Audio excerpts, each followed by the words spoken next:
Well, my name is Ghada. I am a Palestinian from Gaza.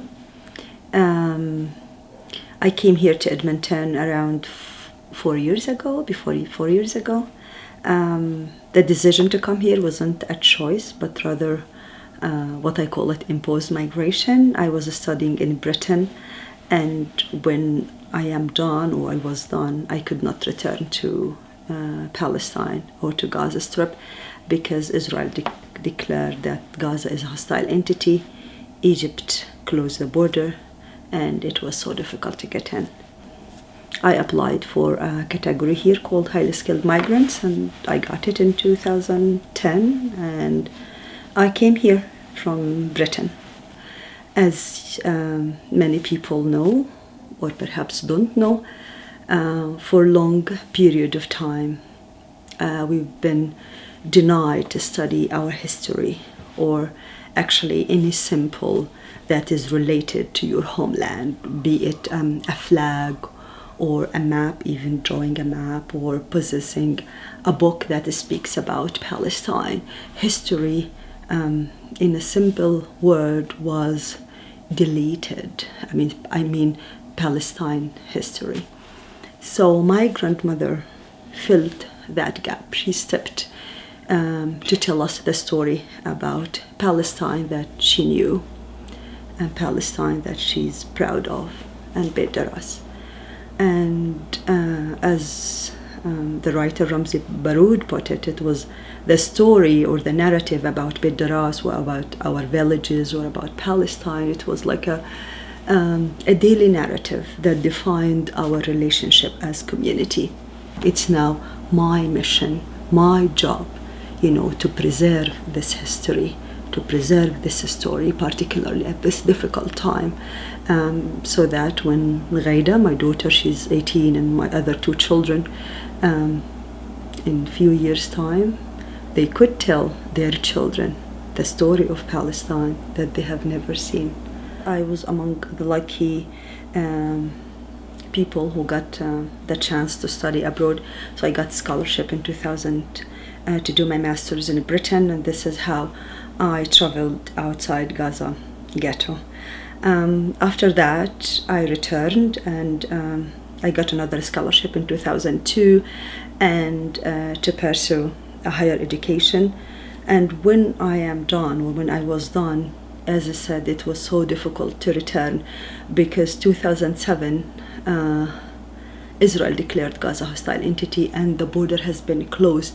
Even the possibility to board a plane was impossible. We were lucky that our papers got accepted in Canada, and we came here, and I regard Canada as a home because it's peaceful, a place where the rights of the individual and the collective are respected, and with the safety and the peace environment, this gives you the chance of the creativity and I would say sense of settlement and sense of peace of mind, that things that Palestinians back home in West Bank or Gaza are missing, or in every single minute in their life.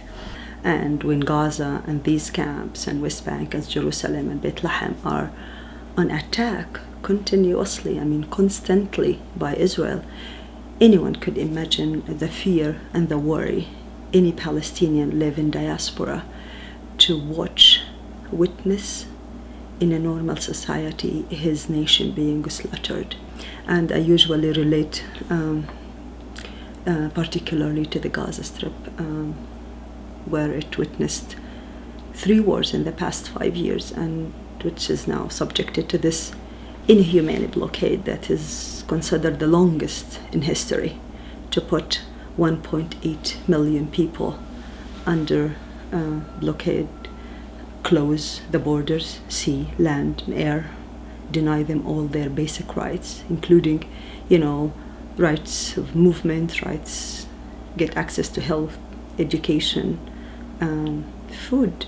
I'm currently working at the University of Alberta as a researcher and visiting professor at the Political Science Department.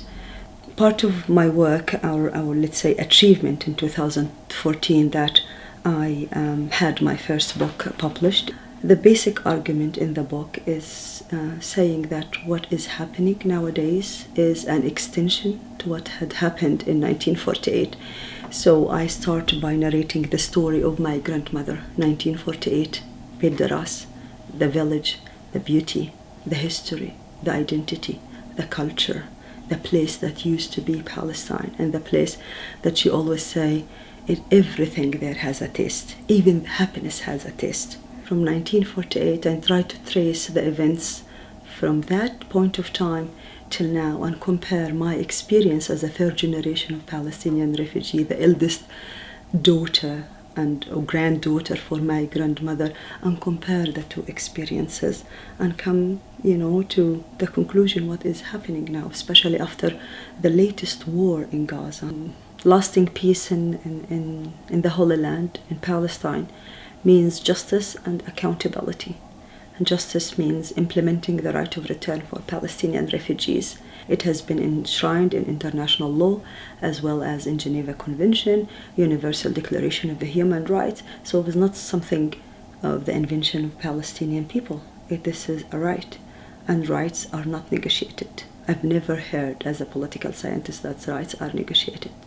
Rights are rights for Palestinians and non-Palestinians, for white and not whites, Christians, Muslim, Jews, and for those who live in diaspora, like us here in Edmonton and everywhere around us in the exile, so that they could enjoy this, moment.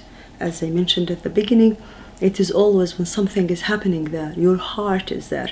And I wrote once saying, my body here in Edmonton, and my heart is in Gaza, and my soul in Beit Daras. I am a fragmented person. So in order to have the collective of Ghada, the soul, the mind, the body, and when I say Ghada, I mean the Palestinian refugee in Edmonton, in Palestine, in the Middle East, we should give rights back. This is going to be the only way for a lasting peace in the Middle East.